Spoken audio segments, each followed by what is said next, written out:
প্রশ্ন করেন যে অ্যাজোস্পার্মিয়া রোগটা কেন হয়। আমি বলবো অ্যাজোস্পার্মিয়া রোগটা হলো যে আপনার বীর্য যখন টেস্ট করবেন, যখন শুক্রাণু সংখ্যা নীল, ওইটাকেই বলা হয় অ্যাজোস্পার্মিয়া। এখন নীলটা কেন হয়?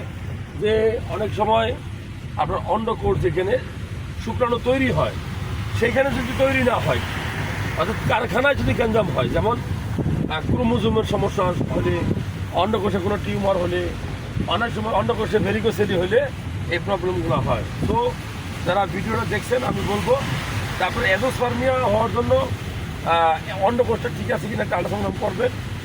অনেক সময় যেই পথে শুক্রাণুটা আছে, যেমন ভাস্টি করেন, তারপরে ইপিডিডাইমিস আমরা বলি আর কি, এই সকল অংশ যদি ইনফেকশন হয়ে ব্লক হয়ে গেলে এটার অবস্ট্রাকটিভ অ্যাজোস্পার্মিয়া বলে।